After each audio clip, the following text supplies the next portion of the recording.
Hello and welcome to this history tutorial on medieval law enforcement in England.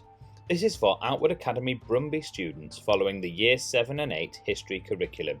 This is Unit 5 and accompanies Lesson 1.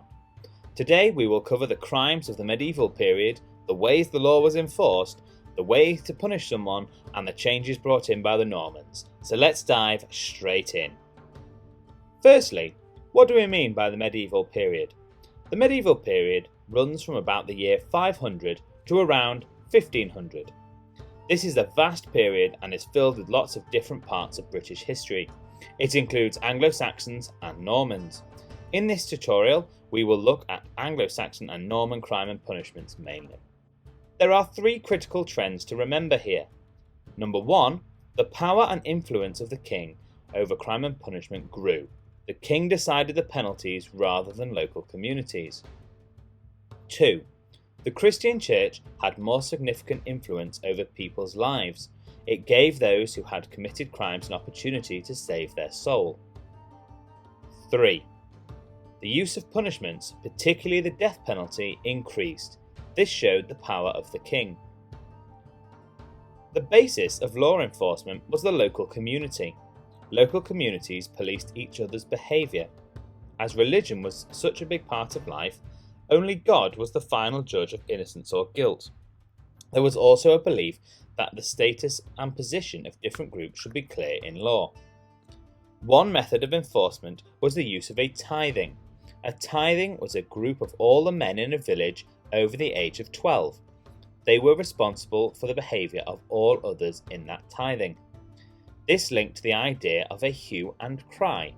This worked as anyone who witnessed a crime shouted for help, and everyone who heard it was expected to help chase and capture the criminal. Once captured, it was up to the community to see if the accused was guilty. Where it was not apparent if a person had done the crime, communities would use trial by ordeal. This was a way of testing whether or not a person was innocent or guilty in the eyes of God. One trial, consisting of placing an iron bar which had been heated up on the hands. If the wounds healed afterwards, then they were innocent. If they blistered, they were guilty.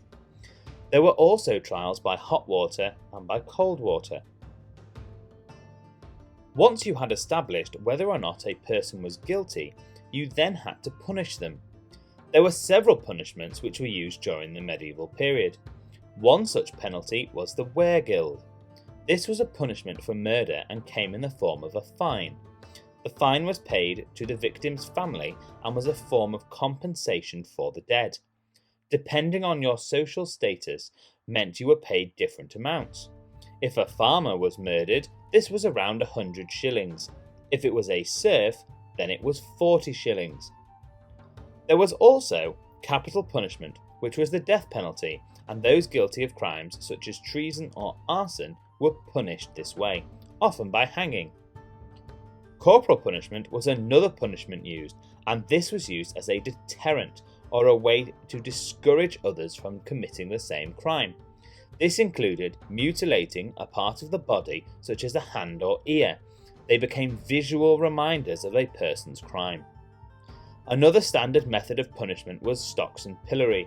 This was a public punishment which combined physical pain and public humiliation. Those convicted and punished by this method would have been put in the stocks outdoors for several days and exposed to the weather, insults from the public, or having rubbish and other waste thrown at them. So we've explored the medieval punishments, but what about the crimes which you could be accused of?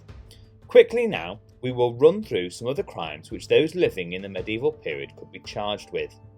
We have arson, where you deliberately set fire to a building, very dangerous in the medieval period due to the mainly wooden buildings.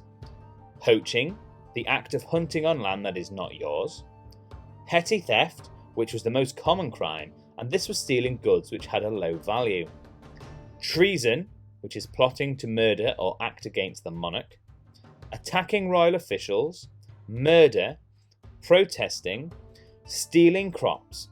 This was very serious as you were taking away someone's ability to eat. In some bizarre cases, towns tried mice for stealing food. Or rebellion against the crown. We have now looked at what crime and punishment was like in the early medieval period, but things did not stay the same. After the Battle of Hastings in 1066, England was ruled by the Normans. They took more steps to control the English using the law. William the Conqueror used his powers as king to increase the use of the death penalty for crimes. Punishment became increasingly harsher to demonstrate William's authority. When there were rebellions in England against William, they were put down brutally, with many dying.